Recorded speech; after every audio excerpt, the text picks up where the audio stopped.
Students, families, counselors, good morning, good afternoon, or good evening, wherever it is in the world you are joining us. Thank you so much for joining us for the LGBTQ virtual college fair panels and the college fair afterwards as well. This is sponsored by the New Jersey Association for College Admission Counseling and powered by StriveScan, and we are so thrilled that you're joining us for this panel this hour.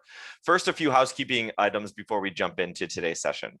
You are encouraged to ask questions through the duration of the session, and you can do so via the Q&A button that you see on your screen.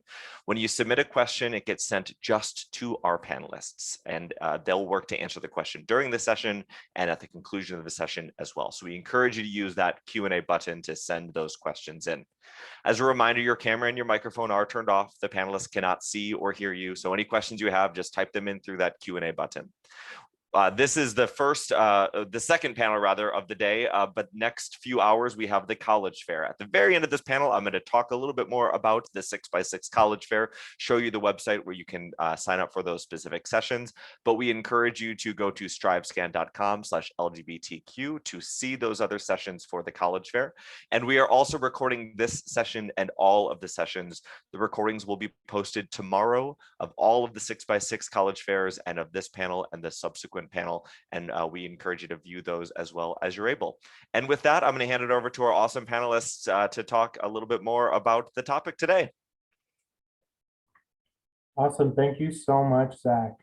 So good, as mentioned earlier, morning, afternoon, evening, wherever you're at. Thank you so much for joining us today. So my name is Michael Cortusiello. I'm an Associate Director of Admissions at Adelphi University, but I'm also the current President-elect of the New Jersey Association for College Admissions Counseling.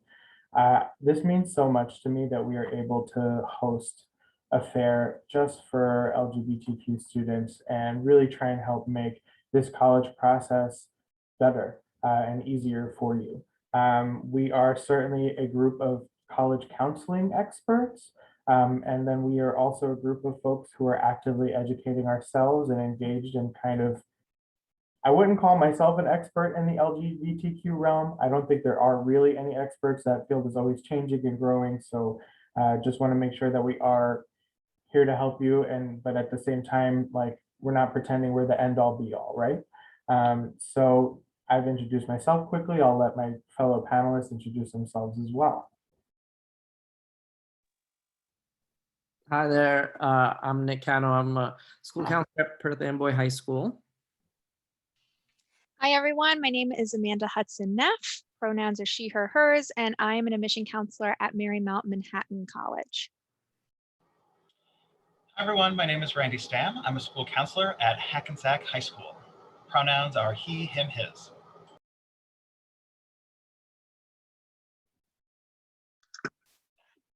Hi there, everyone. My name is Jose Vallejo. I am the admissions counselor here at Ramapo College of New Jersey.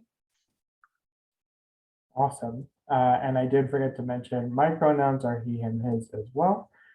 So just a quick overview of what you're going to learn from us today. We're going to talk basically in 4 different sections of before you apply, what to look for in your college search, when you apply, representation in your application, while you apply, how you pay for it, and then also some resources and support along the way. So most of you, if not all of you, are definitely in this before you apply stage, and you're attending a college fair, which is really the best place to start.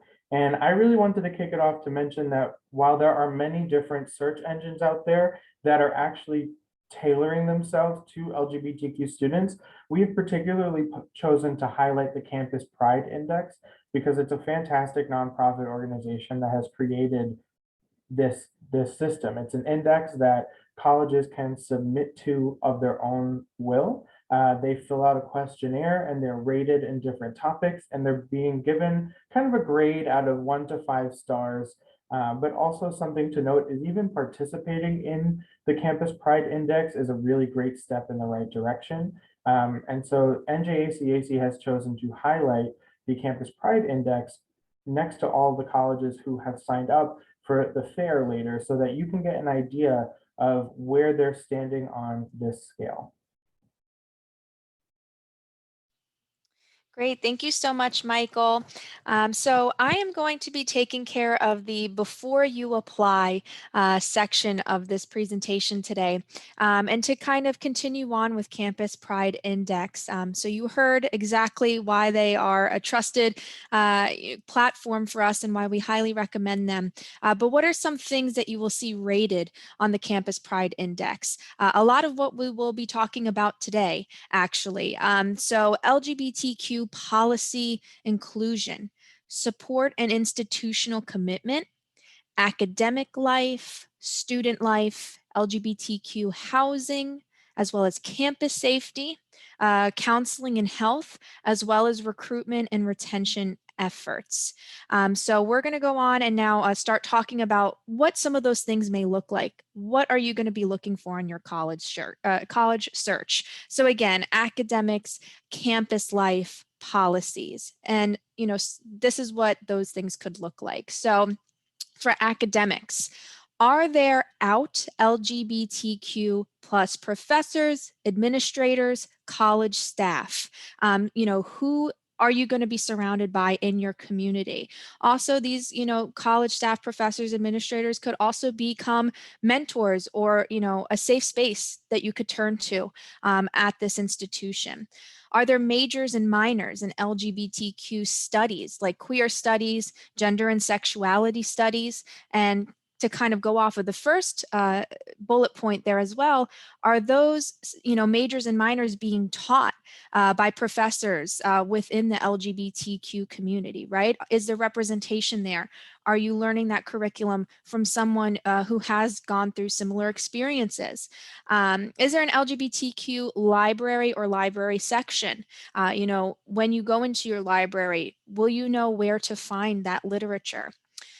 Do course syllabi include works that are inclusive of diverse viewpoints and backgrounds? Will my preferred name be on the class rosters? So again, when we'll kind of talk about this a little bit later in the sense of, when you apply, when will there be a legal name used? When will there be a preferred name used? And will that, be my preferred name be the one that is highlighted within class amongst my peers and my professors? Will my professors know my preferred pronouns? And does the faculty and staff present their preferred pronouns? So a great way to kind of look out for that is when you are in communication, maybe via email with the staff at the institution. So I know, at Marymount, and I see, communicating with a lot of these fine panelists today, you'll notice, when you're speaking to someone at the institution, the pronouns are listed in the email signature. And that is a really good sign that, that institution values the importance of respecting pronouns and sharing pronouns. So that's a great way to kind of get a feel for if that institution is showing that right away. Campus life. Will my preferred name be on my student ID card? Again, typically, I don't want to speak for all institutions, but typically what is on, the roster, maybe what is on your ID card. Is that going to be your legal name, or will that be your preferred name? If it is your legal name, will, campus safety or whoever's in charge of those ID cards, allow you to make that shift to your preferred name? On-campus living. Is it co-ed? Is it, gender inclusive housing?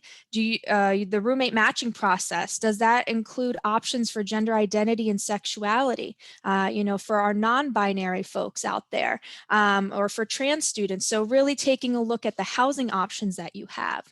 Are staff trained in LGBTQ issues? I sure hope so. But again, it's an important question to ask and to take a look at. Are there gender inclusive bathrooms on campus? And are there multiple locations? Are there identified safe spaces across campus? So this can kind of tie into the, our staff trained in LGBTQ issues. So you might see walking through campus on a professor's office door, or if you go into the admissions office, you might see on, different cubicles, safe space training rainbow kind of pride stickers letting you know that this professor or this staff member, faculty member has gone through a safe space training. Are there LGBTQ counseling services? And for the health center, is it supportive? Are they using your preferred name and pronouns? Are they respecting, your gender identity? And do they have resources for safe sex, contraception? Do they offer testing for HIV, AIDS, STIs? Again, a really safe space for all genders and for all sexual orientations. Campus life. So are there visible signs of pride?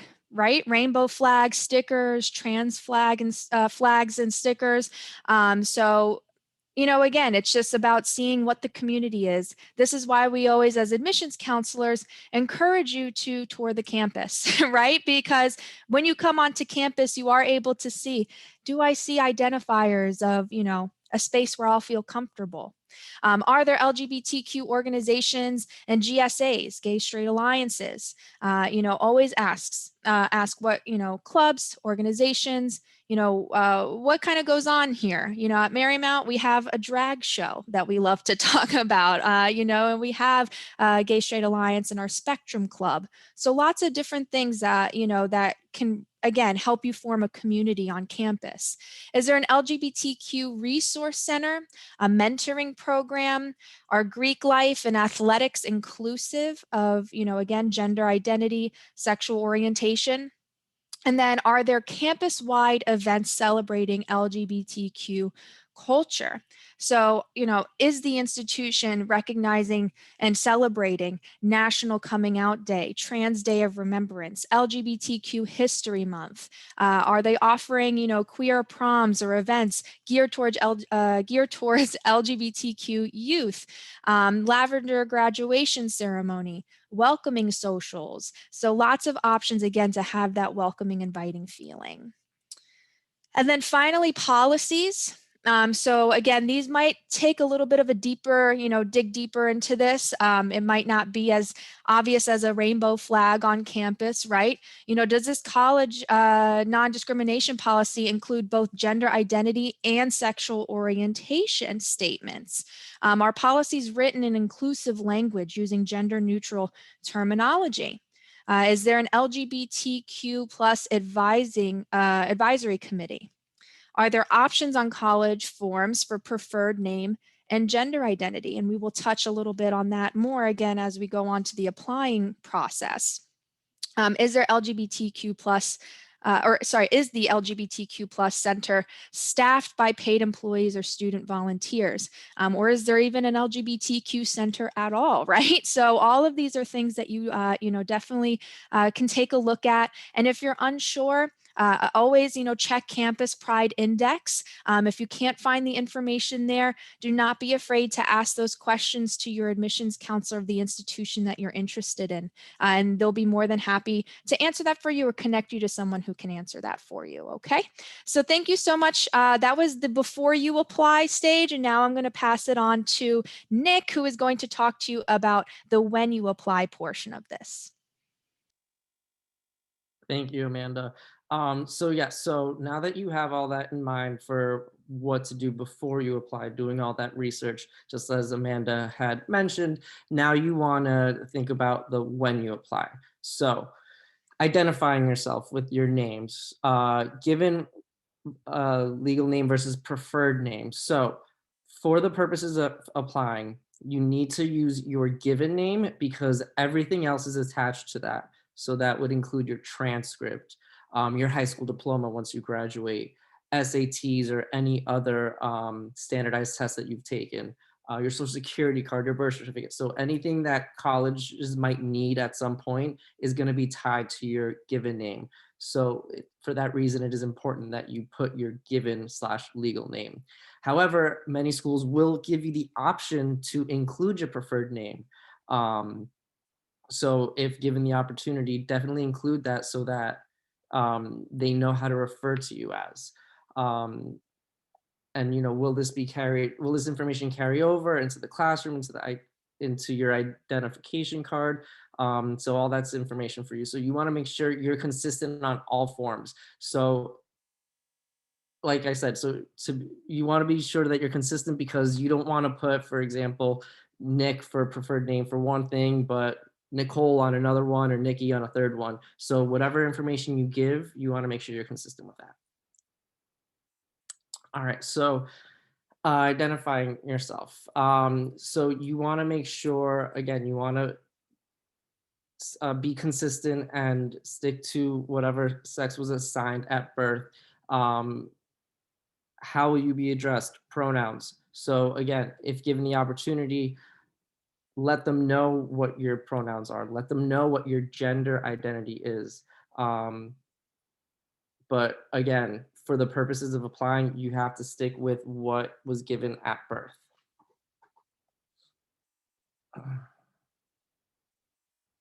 All right, so now this is in regards to the Common App. So again, like I said before, you want to make sure you give your given name under the personal information. And then if given the opportunity, put in your preferred name, your nickname. If you've ever used any other legal names, you want to make sure you put that in as well. And then the sex that is what you were assigned at birth as well. And if given the opportunity, I know the Common App is having this for their application, you can share more about your gender identity as well. If I can just jump in real quick on that one last slide. We've actually been, can you go back one slide there? We also just want to make sure that this is a screenshot from the Common App where it says preferred name parentheses nickname. We recognize that for many folks, your name is your name, and like a preferred name is not necessarily a nickname. So we've actually been advocating with Common App to sort of change that language because nickname might feel like it's minimizing people's identity. So we wanted just to put that out there, that there are those of us who are actively pushing to change that. So just wanted to make sure that folks were aware that just because something is your preferred name is not necessarily your nickname. That might actually be the name you identify with.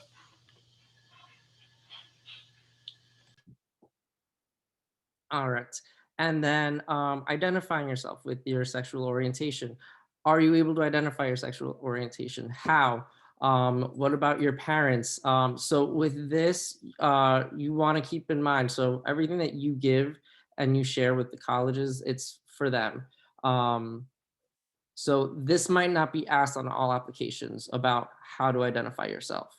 But again, if given the option and if you feel comfortable sharing at that time, feel free. So, I think above all else, you just need to ask yourself, how comfortable are you at this point or when you are applying with disclosing your information? Again, you don't have to, but if you are feeling like you are comfortable and you want to, go for it. Just because, like I said before, it all depends on your level of comfort.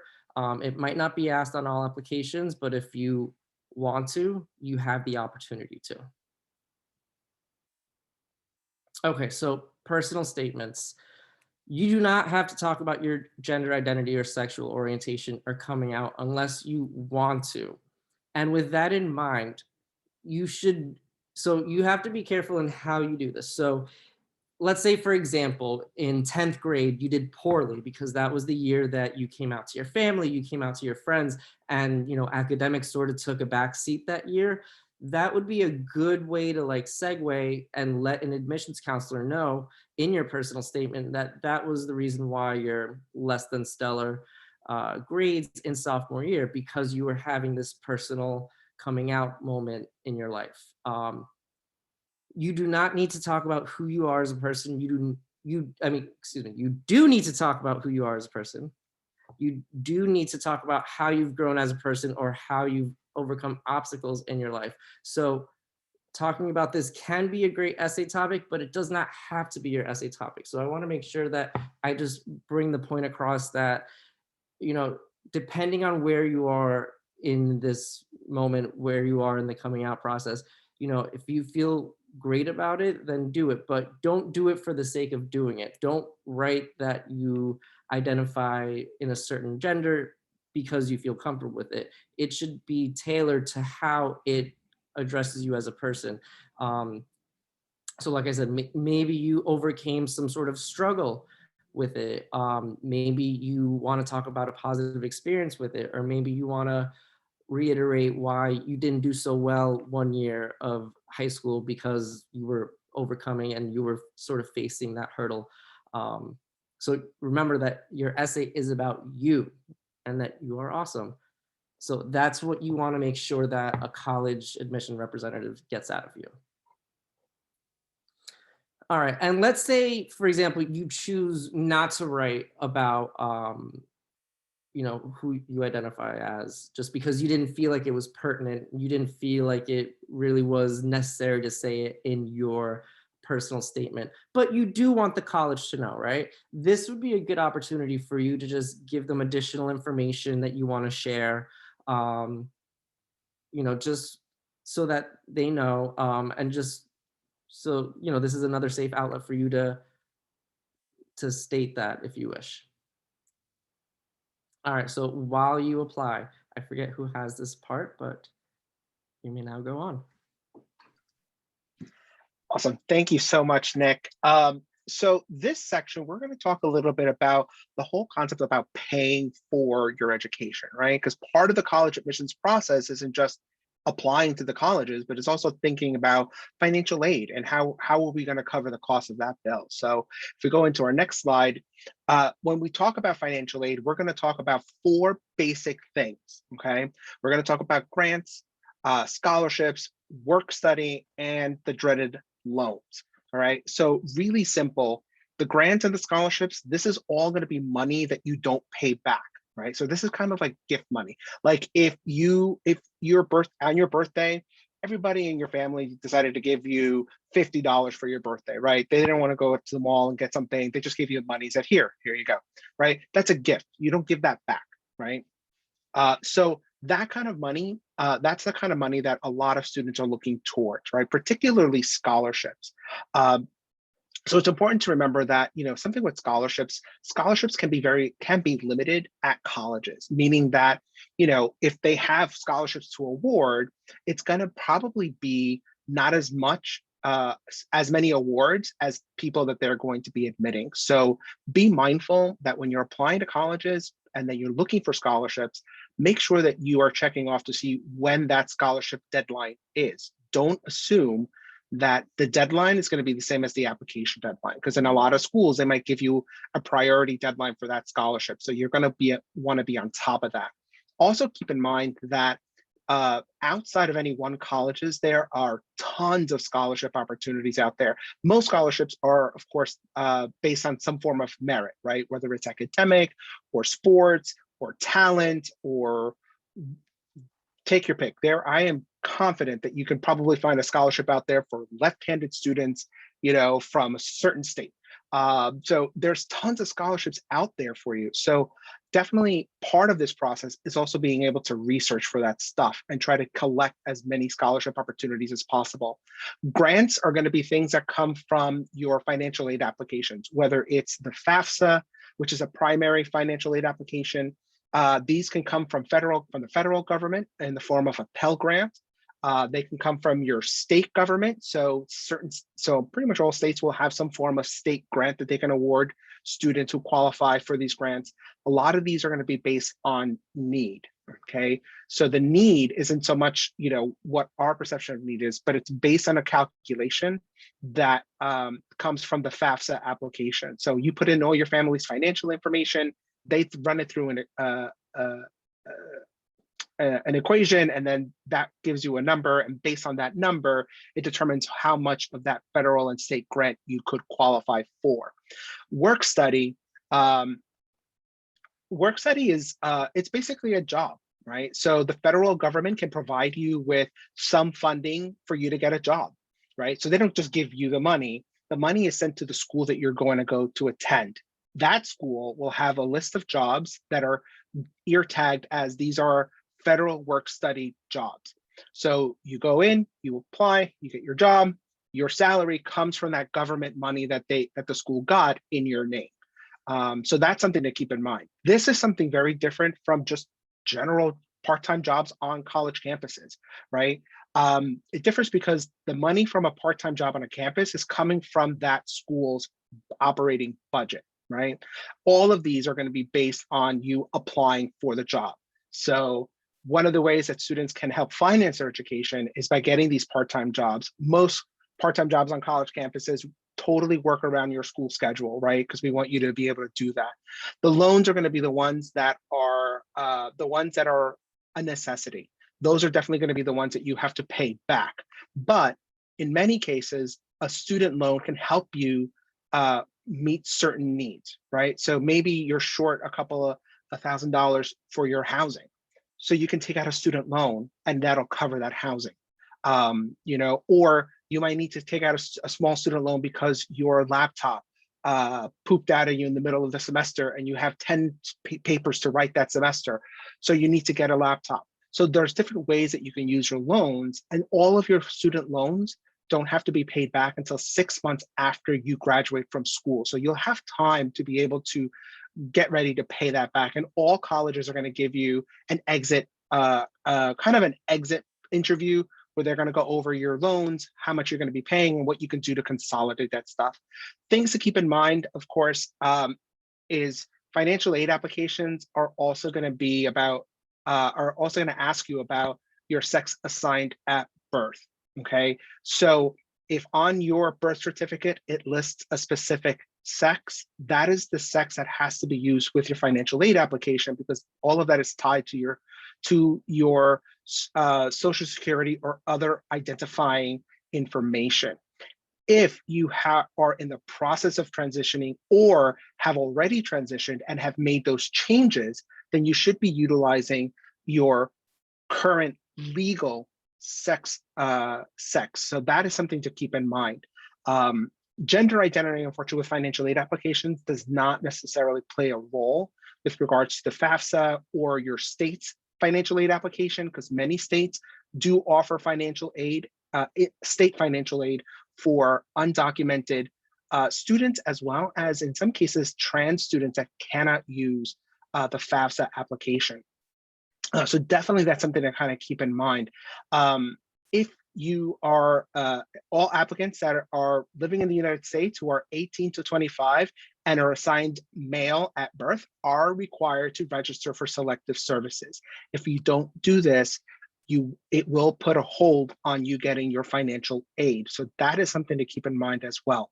All financial aid policies are always updated annually. So definitely make sure that you are keeping up to date with your admissions counselors, as well as those financial aid offices of the colleges that you're looking at, to make sure that you have all the correct information. Your school counselors are also going to be a huge resource when it comes to applying to colleges and financial aid. But remember that you can get super clear information about a particular school directly from that school. Okay. Other things to kind of keep in mind: deadlines are highly important. Okay. I mentioned earlier about scholarships and possible having specific deadlines for scholarships. So these deadlines are pretty like hardcore. Like if they tell you that it's December 15th, then that's the deadline. So them getting the application for a scholarship something after the 15th is not going to cut it. Okay. So you have to make sure that you do that. We all benefit from all the technology that we have at our fingertips. So as you're starting this process, set up those alarms in your calendar with reminders like, hey, scholarship application due in a week, get going, right? You want to make sure that you're always on top of this, particularly for those scholarships that are very specific to LGBTQ students, because remember, nationally, you're all applying for a lot of these scholarships. So you want to make sure that you are ahead of the game by getting that stuff in as early as possible. And also, work with your school counselors, your allies, about reaching financial aid offices. If you're not sure of how to start conversations, feel free to bring in a family member or a mentor or a peer to help you along with that. That is perfectly fine. Also, as you're looking for additional scholarship information, be sure to check out college websites to see what other scholarships they may offer after the first year. Contacting the admissions office or even the LGBTQ centers, or even on some college campuses, they may have like a women and gender studies center. Kind of contacting some of these offices and asking can get you a lot of information about that school and the scholarships that they have available to students at that school. Okay, next slide. So we've talked about scholarships. Like I said, there are tons of scholarships out there. You just have to do a little legwork. I always like to tell students, if you take 5 minutes away from Instagram and Snapchat, you can benefit a lot by doing that quick Google search for scholarships. There are scholarship search engines out there as well. If your school uses a system called Naviance, they have a built-in scholarship search engine. And if you don't know what that is, don't worry about it, because there's other scholarship search engines out there that you can use for free to help you find some of these scholarships. We kind of did a poll ourselves for some national, regional, or local scholarship sources. So some of these here that you see here, you can definitely find on the internet and kind of find out what scholarship opportunities they have for LGBTQ students. So definitely that's something good to check out. Okay. So I'm going to ask you all to take a minute and take a breath, right?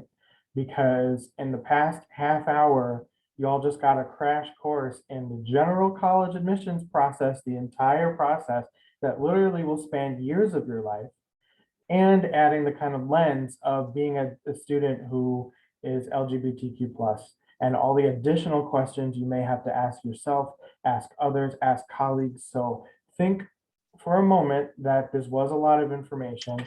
And we just want to also be here to remind you that you're not alone. There's a lot of support and help that you can acquire along the way. From literally every single person in the Zoom room right now, we are all more than happy to stay in touch with you and connect with you all and be a resource. But all of you do have resources at your current high schools as well. The school counselors or college counselors at your high school are fantastic resources to really help you navigate this process, because for the overwhelming majority of the time, they've done this many, many times before already. Even if they only started a few years ago, they've worked with a large group of students who they've helped go through this process. So they oftentimes have a wealth of knowledge, and that's part of their job, is being there to help you. And additionally, the college admissions officers at the individual schools, I work at a college, and that's my job. I'm here to help you. I'm here to answer questions. Every college counselor I've met that works at a college is always excited to answer questions and wants to help students. That is what we're here for. And additionally, remember, financial aid counselors and those admissions counselors as well, we're all here to answer those questions. And even if you forget stuff that happened on this presentation today, don't be afraid to ask. I think what we hope most of all is that we can empower you today to remember that it's okay to ask questions, ask the right questions. And additionally, with asking questions, a lot of times, whether it's the admissions counselor at the school or your school counselor at your high school, they know a lot more of the local opportunities. There may be local organizations that, rather than doing outreach to the students in their area, they just update the main influencers, the folks at the colleges and the folks at the high schools who are working directly with students. So they may actually know stuff that we don't, and vice versa. And so it can't really hurt, as well as looking for local CBOs, community-based organizations, to find the exact same information. Additionally, there's the National Association for College Admissions Counseling, and most states have a local association. So as mentioned, this fair and this presentation is hosted by the New Jersey Association for College Admissions Counseling.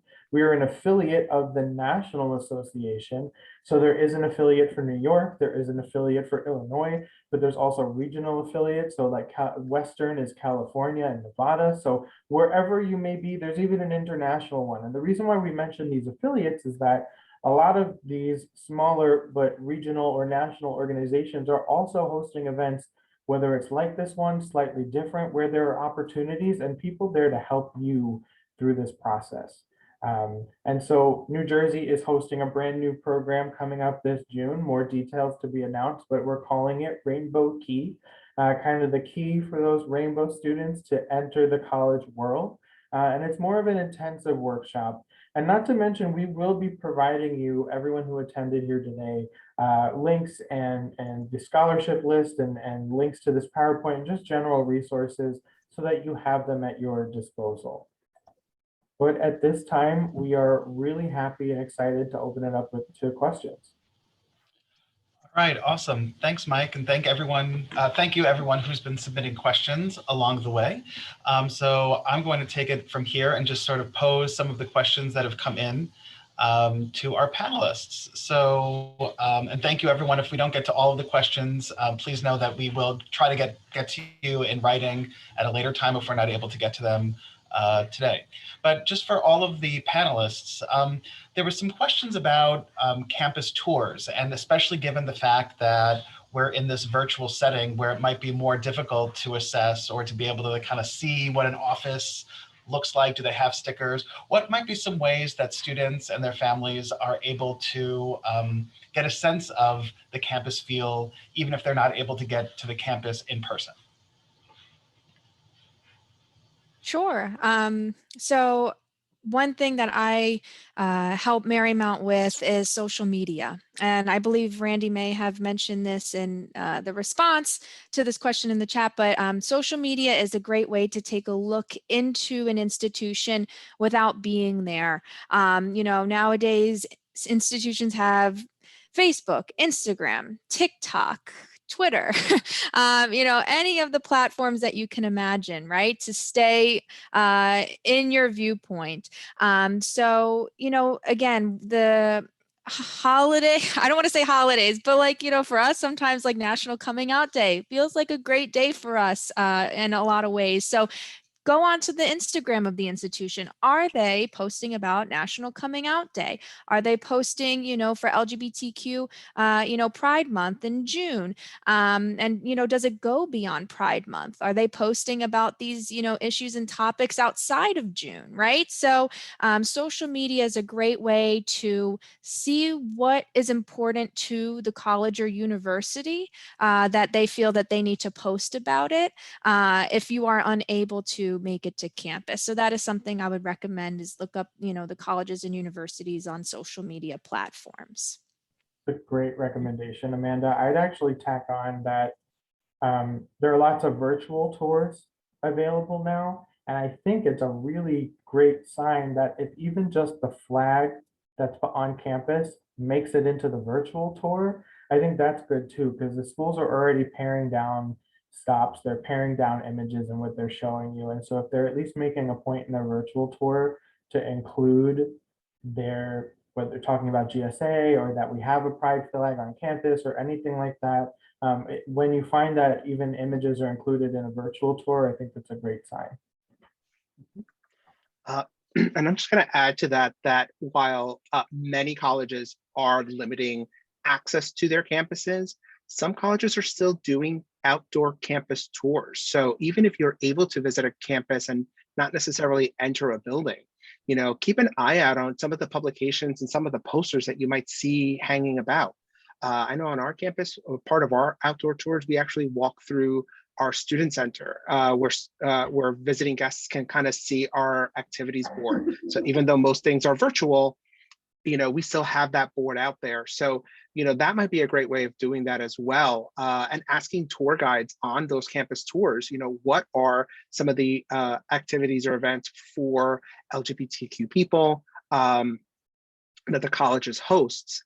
So all of three of those things are going to be great ways to get some of this information at a time where on-campus visits might be limited.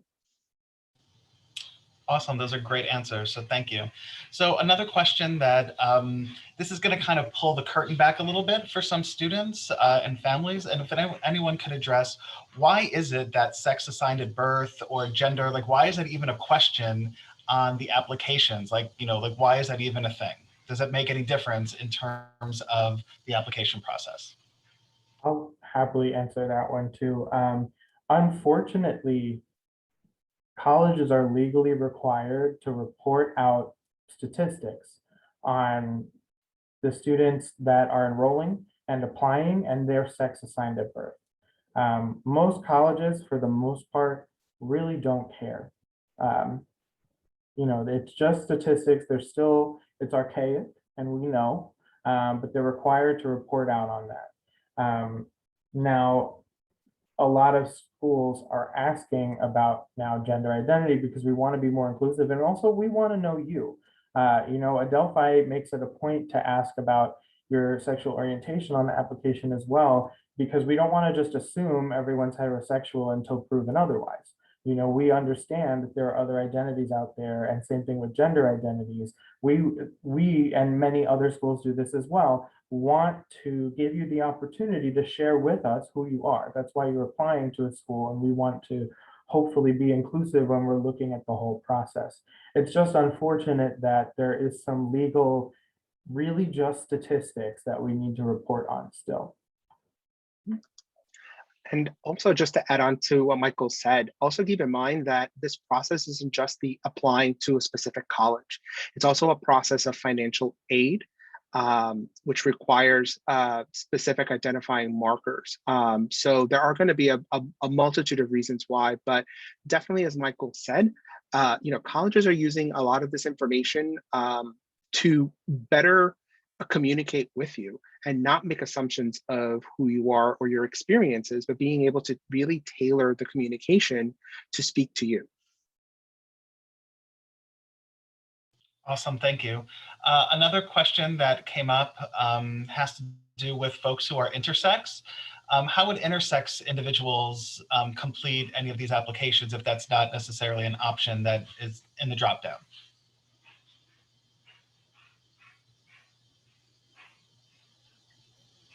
So, I mean, most schools are moving away from drop downs in general.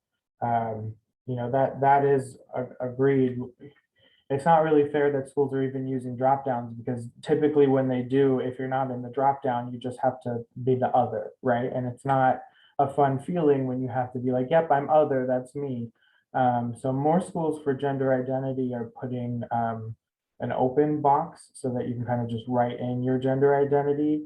And then separately, the only time there is that drop down menu is your government sex assigned at birth.